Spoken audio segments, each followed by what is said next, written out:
नमस्कार दोस्तों, आज की वीडियो में हम सर्वनाम के बारे में जानेंगे। बहुत सारे विद्यार्थी कमेंट्स कर रहे थे कि सर सुपर टेट की परीक्षा आने वाली है और टेट एग्जाम्स होते हैं या यूपीएसआई की परीक्षा होने जा रही है।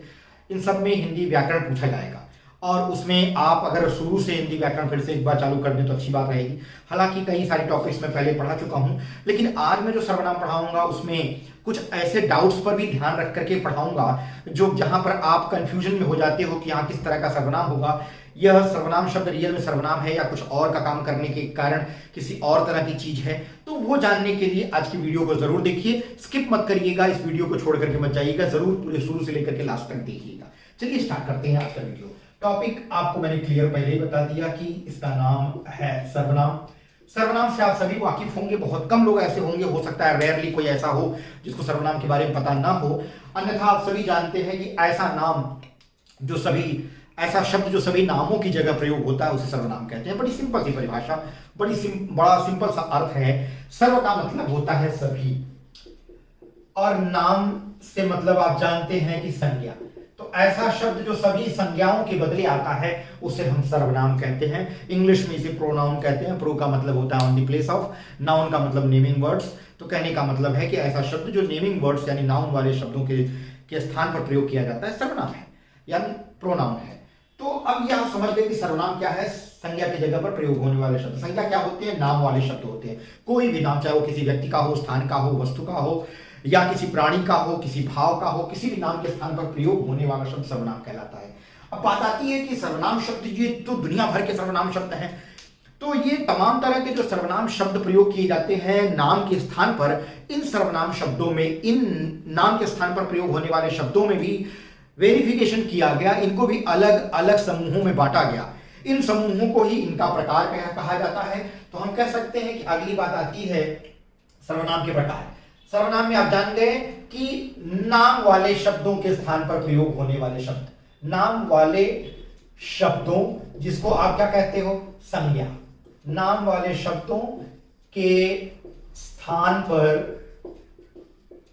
प्रयोग होने वाला शब्द, ये तो हो गया आपका कि सर्वनाम है क्या। अब जब मैंने कहा कि ये तमाम सारे जो शब्द है, जो तमाम सारी संज्ञाओं के स्थान पर प्रयोग होते हैं, नाम वाले शब्दों के स्थान पर प्रयोग होते हैं, इनको अलग अलग समूहों में बांटा गया है और इन समूहों को ही हम अलग अलग प्रकार के नाम से जानते हैं। तो हम जानेंगे भाई कि सर्वनाम कितने प्रकार का होता है। तो हम देख लेते हैं कि प्रकार इसके कौन कौन से हैं। पहली बात आती है कि वे शब्द जो किसी भी ऐसे व्यक्ति के नाम के स्थान पर प्रयोग किया जाए जो कि बोलने वाला है, वक्ता है, जो बात कह रहा है। तो बात कहने वाले के स्थान पर प्रयोग होने वाला शब्द, बात सुनने वाले के स्थान पर, भाई जो बात कहेगा उसकी बात कोई सुनेगा, सुनने वाला भी व्यक्ति, समझो कि आप राम बात कह रहा है, मोहन बात को सुन रहा है, तो राम कहने वाला है, राम हो गया वक्ता। श्रोता कौन हो गया? सुनने वाला कौन हो गया? मोहन।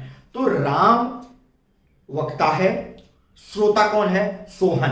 तो अब राम की जगह पर अगर मैं कोई शब्द इस्तेमाल कर रहा हूं जो नाम नहीं है, नाम की जगह पर यानी उसके नाम की जगह पर प्रयोग होने वाला है, वह हो जाएगा सर्वनाम। इसी तरह से श्रोता यानी सुनने वाला जो है यानी मोहन, मोहन के नाम को हटा करके अगर मैं कोई शब्द वहां पर लगा रहा हूं जो कि नाम ना हो बल्कि नाम की जगह पर प्रयोग होने वाला शब्द हो, वह श्रोता की जगह पर प्रयोग होने वाला सर्वनाम शब्द हो जाएगा। इसके अलावा राम और मोहन जिस किसी व्यक्ति के बारे में बात कर रहे हैं या जिस किसी व्यक्ति के बारे में बात करेंगे, अगर वो वहां मौजूद नहीं है जिसके बारे में बात कर रहे हैं, तो उसके लिए भी वे कोई ना कोई शब्द लगाएंगे, बार बार उसका नाम तो लेंगे नहीं। ठीक है, जैसे मान लीजिए राम और श्याम बात कर रहे हैं और वो रहीम के बारे में बात कर रहे हैं। राम श्याम से बात कर रहा है और रहीम के बारे में बात कर रहा है। तो राम जब खुद बोलेगा तो राम वक्ता हो जाएगा, श्याम जो है वो श्रोता हो जाएगा। जब श्याम बोलेगा तो श्याम वक्ता हो जाएगा, राम श्रोता हो जाएगा। क्योंकि डायलॉग डिलीवरी या संवाद हमेशा एक ही व्यक्ति के जरिए नहीं होता है। संवाद या जब आप किसी से बातचीत करते हैं तो दोनों ढंग से होता है। एक बार आप बात करते हैं, सामने वाला सुनता है, फिर सामने वाला बोलता है, आप सुनते हैं। तो वक्ता हमेशा बदलता रहता है। वक्ता कभी यह व्यक्ति हो गया, कभी दूसरा सामने वाला व्यक्ति हो गया। तो श्रोता और वक्ता आपस में बदलते रहते हैं। लेकिन श्रोता और वक्ता यानी बात करने वाला और बात सुनने वाला, ये दोनों किसी न किसी के बारे में बात करेंगे। उसके लिए भी हमेशा उसका नाम तो प्रयोग नहीं करेंगे, हमेशा वो रहीम रहीम रहीम तो बोलेंगे नहीं। तो उसकी जगह पर भी वो कोई शब्द का प्रयोग करेंगे, वो भी सर्वनाम हो गया। तो ऐसे सारे सर्वनाम शब्द जो इन तीनों के लिए प्रयोग होते हैं, यानी बोलने वाले के लिए, सुनने वाले के लिए और जिसके बारे में बात की जा रही है, इन तीनों को कहा जाता है पुरुषवाचक सर्वनाम। पुरुषवाचक सर्वनाम। अब इसमें कौन कौन आ गए जरा गौर करिएगा। इसमें बात करने वाला जब वो अपने लिए बोलेगा, अगर वो अकेला है यानी एक है, वक्ता अगर अकेला है तो अपने लिए क्या शब्द का प्रयोग करता है? ज्यादातर मैं का प्रयोग करता है। अगर वो एक से ज्यादा हो गया तो किसका प्रयोग करेगा? हम का प्रयोग किया करेगा। ठीक। अगर इसके अलावा जो व्यक्ति सुन रहा है बात को, जो श्रोता है, उसके लिए क्या शब्द का प्रयोग किया जाएगा? उसके लिए प्रयोग किया जाएगा तुम, अगर हम उम्र है या छोटा है, और नहीं तो अगर बड़ा है, सम्मान की दृष्टि से हम उसको बोल रहे हैं तो आप का प्रयोग करेंगे, तुम और आप। अब इनकी भी रूप हो सकता है, बदल सकते हैं। जैसे मैं को मैंने कर दिया, हमको हमने कर दिया, हमको कर दिया, मुझको कर दिया, मुझे कर दिया। इनके रूप भी वक्ता अपने अनुसार बदल सकता है। वो तमाम सारे सर्वनाम शब्द इनसे भी बन जाते हैं। इनकी रूप रचना में भी आप तमाम सारे कारक लगा दीजिए, मैंने, मुझको, मुझसे, मेरे लिए, मुझ पर, मुझ में। ठीक है। ऐसे ही हम, हमने, हमको, हमसे, हमारे लिए, हमारा, हमारी, हमारे, हम में, हम पर, तुमने, तुमको, तुमसे, तुम पर। तो इन सारे आपने, आपको, आपसे, तो इन चारों शब्दों का भी रूप बदल सकता है। ये वक्ता और श्रोता के ऊपर डिपेंड करता है। अब आ जाती है जिसके बारे में हम बात कर रहे हैं, उनके लिए भी हम शब्द का प्रयोग करते हैं। वह, अगर वह अकेला व्यक्ति है, यानी जो जिसके बारे में बात कर रहे हैं वो किसी एक के बारे में बात कर रहे हैं तो वह का प्रयोग करेंगे। अगर कई लोगों के बारे में बात कर रहे हैं तो वे का प्रयोग करेंगे। तो अब इनके भी रूप में परिवर्तन आ गया। वह, उसने, उसका, उन्होंने। ठीक है। अगर बड़ा है तो उन्होंने का प्रयोग किया जाता है, वे, उनका। तो कहने का तात्पर्य यह है कि ये जो सारे शब्द मैंने यहां पर लिखे, इनका प्रयोग वक्ता, बात करने वाला, बात सुनने वाला और जिनके बारे में बात हो रही है उनके लिए किया जाता है।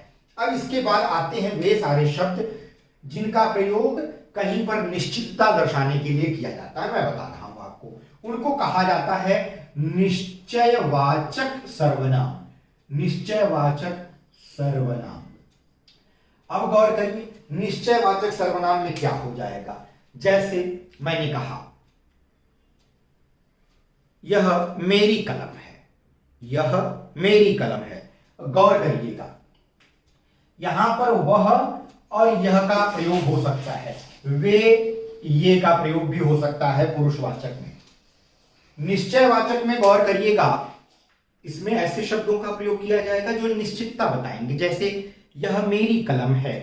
अब गौर करिए, यह, अगर हमने कहा कि यह मेरी कलम है, तो यहां पर जो यह शब्द है वह इस कलम की निश्चितता बता रहा है कि यही कलम जो है वो मेरी है। यह शब्द निश्चितता प्रकट कर रहा है, निश्चितता का बोध करा रहा है। वह मेरी पुस्तक है। अब अगर चीज नजदीक है, कोई सामान नजदीक है तो वहां पर यह का प्रयोग किया जाता है। अगर वह चीज दूर है और निश्चितता बता रही है तो वहां पर वह का प्रयोग किया जा रहा है। अब गौर करिए, यह और वह का प्रयोग तो यह पुरुषवाचक में भी हो रहा है। आप कहेंगे तो हम कैसे पहचानेंगे कौन सा निश्चयवाचक है और कौन सा पुरुषवाचक है? गौर यहां करने वाली बात यह है कि यहां पर जो यह वह का प्रयोग है, यह जो है, ये दोनों जो शब्द हैं वो तब प्रयोग किए जाते हैं जब हम किसी के बारे में बात कर रहे हों। जैसे राम एक अच्छा लड़का है, वह प्रतिदिन विद्यालय जाता है। यहां पर जो वह का प्रयोग किया गया, वहां हम जिसके बारे में बात कर रहे हैं, राम के बारे में, उसके लिए प्रयोग कर रहे हैं। लेकिन यहां पर यह और वह किसी चीज की निश्चितता प्रकट करने के लिए कर रहे हैं। तो यहां पर जरा सिर्फ एकदम मतलब बिल्कुल बिना ध्यान दिए अगर आप इसको पुरुषवाचक मान लेंगे या इनको निश्चयवाचक मान लेंगे तो गलती हो जाएगी। आपको समझना यह है कि वाक्य को ध्यान से पढ़िए और वाक्य में लगे हुए यह वह का प्रयोग ध्यान से समझिए कि क्या यह और वह का प्रयोग किसी व्यक्ति के बारे में बात करने के लिए या जिसके बारे में चर्चा की जा रही है उसके लिए किया गया है, या यह और वह का प्रयोग किसी चीज की निश्चितता दर्शाने के लिए किया गया है। अगर निश्चितता दर्शाने के लिए किया जा रहा है तो यह और वह जो है वह निश्चयवाचक सर्वनाम हो जाएगा, वह पुरुषवाचक सर्वनाम नहीं होगा। लेकिन अगर वही यह और वह किसी व्यक्ति के बारे में चर्चा करने के लिए किया गया है उसका प्रयोग, तो वह पुरुषवाचक सर्वनाम हो जाएगा। अब गौर करिए, अगर यही कलम एक से ज्यादा हो जाएगी तो वहां पर ये का प्रयोग होगा, ये मेरी कलमें हैं, कलमें, ठीक है। और ऐसे ही ये मेरी पुस्तकें हैं, ये मेरे बच्चे हैं, ये मेरे दोस्त हैं, ठीक है। और वैसे ही दूर के लिए जब हम दूर की किसी चीज की निश्चितता को दर्शाते हैं, अगर वस्तु एक है तो वह का प्रयोग, अगर एक से ज्यादा है तो वे का प्रयोग किया जाता है, ठीक है।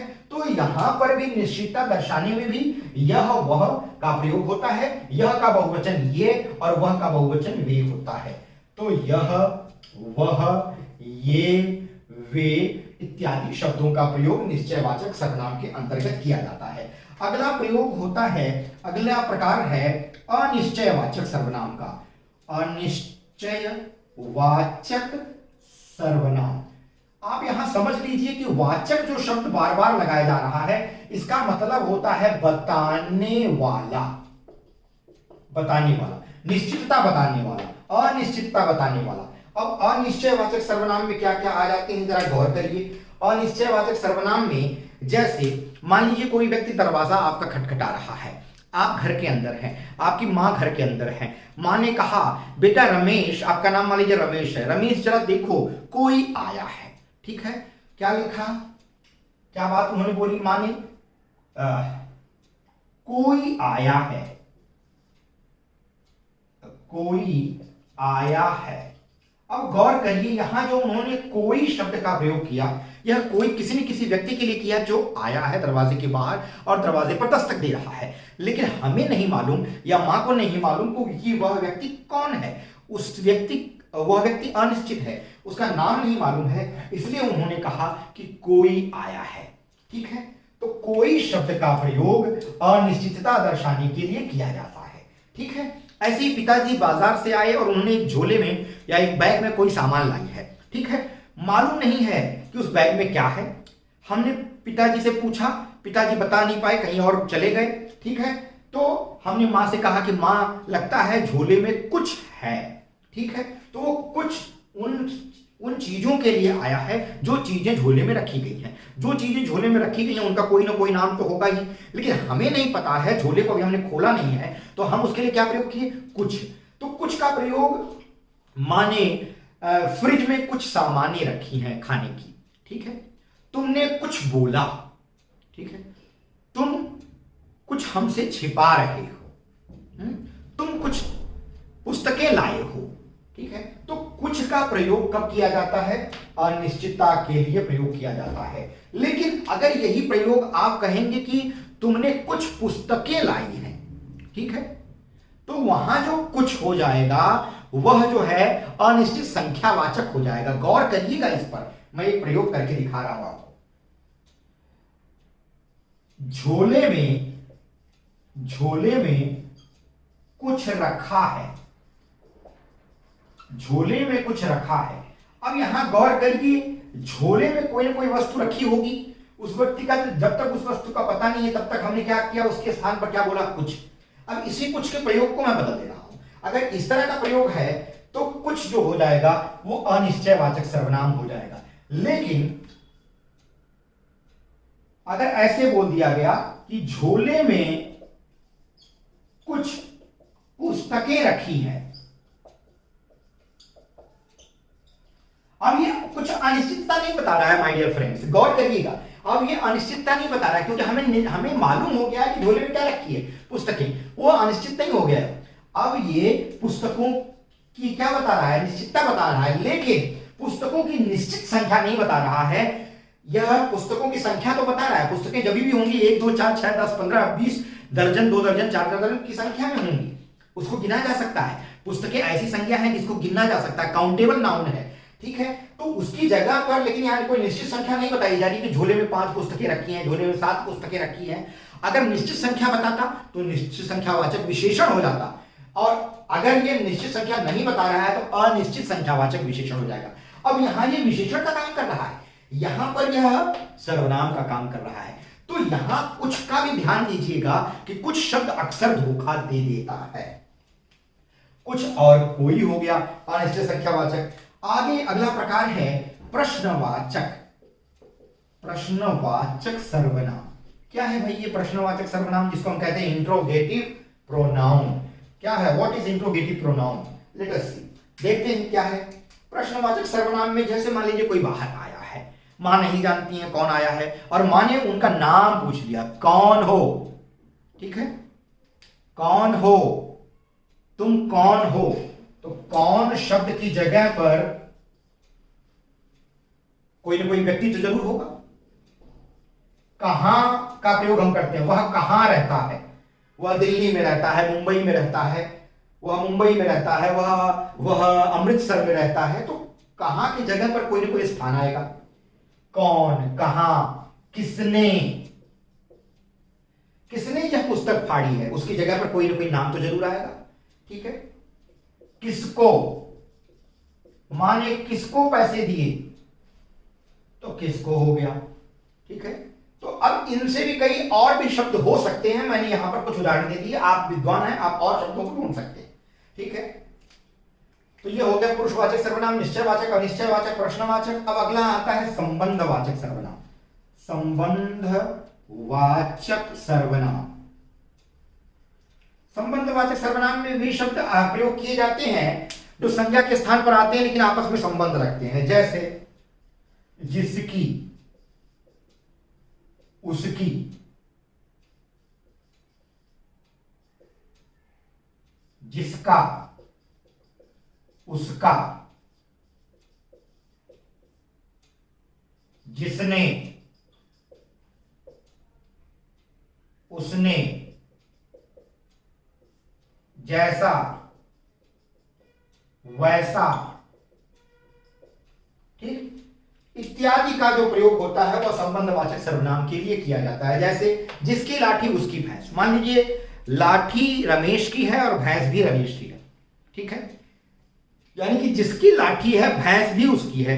बंदा कोई एक ही होगा जिसकी लाठी होगी, क्योंकि कहा जा रहा है भाई लाठी जिसकी है भैंस भी उसी की है। इसका मतलब है कि दोनों का संबंध है किसी एक व्यक्ति से, इसलिए जिसकी और उसकी का भी संबंध किसी एक से होगा, यानी ये दोनों भी आपस में संबंध रखेंगे, तो ये संबंधवाचक सर्वनाम हो गया। जिसका, उसका, ऐसे ही जिसने, उसने, जैसा, वैसा, आगे आ जाएंगे। अगला है निजवाचक सर्वनाम। निजवाचक सर्वनाम, इसके नाम से ही आपको क्या लग रहा है कि भाई जहां निजता का अर्थ देने वाला सर्वनाम शब्द हो, ऐसा सर्वनाम शब्द जो संज्ञा के स्थान पर लगे और निजता का बोध कराए, वहां पर निजवाचक सर्वनाम होता है। जैसे अपने आप, आप ही,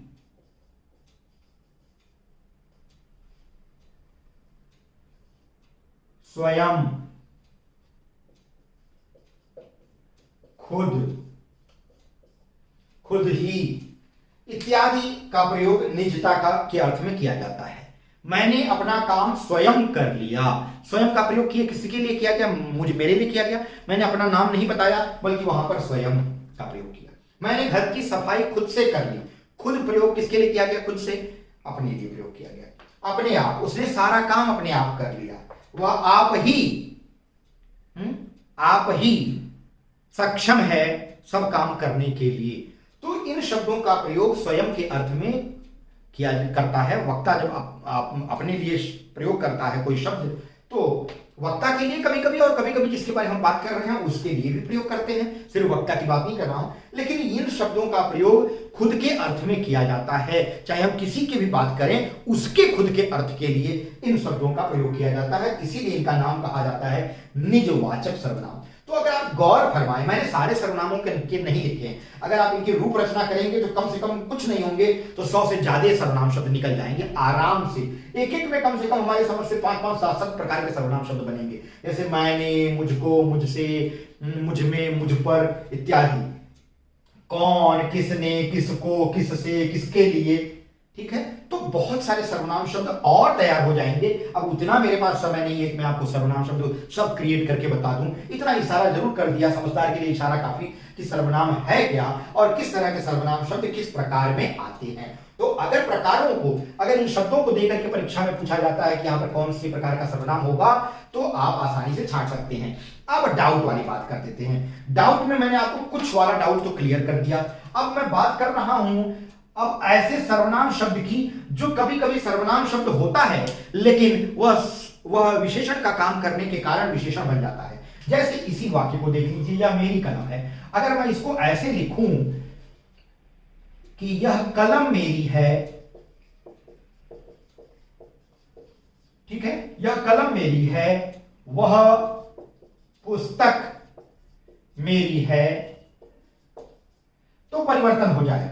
अब यहां पर जो यह और वह का प्रयोग किया जा रहा है, यह वह और यह शब्द ये दोनों जो हैं, ये सर्वनाम शब्द हैं तो जरूर, लेकिन काम विशेषण का कर रहे हैं, इसलिए ये सार्वनामिक विशेषण बन जाएंगे। तो बी केयरफुल, अगर कोई सर्वनाम शब्द के बाद कोई संज्ञा शब्द का प्रयोग किया जाए और वो सर्वनाम शब्द उस संज्ञा शब्द की विशेषता बताने लगे कि कोई और पुस्तक नहीं, कोई और कलम नहीं, बल्कि वह कलम मेरी है, वह कलम, यानी उस कलम की विशेषता बताई जा रही है कि वह कलम, यह कलम, ये पुस्तकें, वे पुस्तकें, तो ऐसे समय पर जब यह वह ये वे किसी संज्ञा शब्द की विशेषता बताने लगते हैं तो वे सार्वनामिक विशेषण बन जाते हैं। क्यों इनको सार्वनामिक विशेषण कहा जाता है? क्योंकि ये रहते तो हैं सर्वनाम, काम करते हैं विशेषण का, इसलिए इनको सार्वनामिक विशेषण कहा जाता है। जैसे कोई व्यक्ति है तो इंसान, लेकिन काम अगर बेईमानी का कर रहा है तो उसको हम कहते हैं बेईमान, चोरी का कर रहा है तो चोर कहते हैं। ऐसे ही है तो सर्वनाम, काम कर रहा है विशेषण का, तो सार्वनामिक विशेषण हो जाएगा। तो यह वह ये वे तीन तरह के कार्य करते हैं। कभी अगर उनके बारे में बात करने, किसी के बारे में हम बात कर रहे हैं, उनके लिए प्रयोग करेंगे तो वह पुरुषवाचक हो जाएगा। अगर वह किसी चीज की निश्चितता बता रहा है लेकिन किसी संज्ञा की विशेषता नहीं बता रहा है तो वह निश्चयवाचक हो जाएगा। अगर वह किसी चीज की निश्चितता बताते हुए किसी संज्ञा शब्द की विशेषता भी बता रहा है तो वह सर्वनाम ना होकर के सार्वनामिक विशेषण हो जाएगा। तो यह वह ये वे, ये तीन तरह के रूप में प्रयोग किए जा सकते हैं। Be careful. मैं समझता हूं आज का वीडियो आपको जरूर पसंद आया होगा, आप इसे ज्यादा से ज्यादा देखेंगे, और अगर आप समझ में नहीं आ रहा तो वीडियो बार बार देखिए, जरूर समझ में आ जाएगा। इसमें मैंने सारी तरह के कॉन्सेप्ट क्लियर करने की कोशिश की है। ज्यादा से ज्यादा दोस्तों मित्रों तक इसे शेयर करिए ताकि वो भी लाभान्वित हों। और मैं आपसे बताना चाहूंगा कि कल यानी दिनांक 25 मार्च से आपको कंटिन्यूसली 2 वीडियो देखने को मिलेगी। एक ग्रामर पर रहेगी जो कि बेसिक से चल रहा है, आज सर्वनाम हो गया तो कल एक कोई और टॉपिक आएगी। इसी तरह से साथ साथ प्रैक्टिस पेपर भी आएगा जो कि ग्रामर से रिलेटेड होगा। हिंदी लिटरेचर के बारे में एक वीडियो हर दिन देखने को मिलेगी, वो सुबह होगी। तो कुल मिलाकर के हर दिन आपको 3 वीडियो का लाभ मिल सकता है। बहुत बहुत धन्यवाद। अगली वीडियो में एक नए विषय के साथ मैं आपसे फिर रूबरू होऊंगा।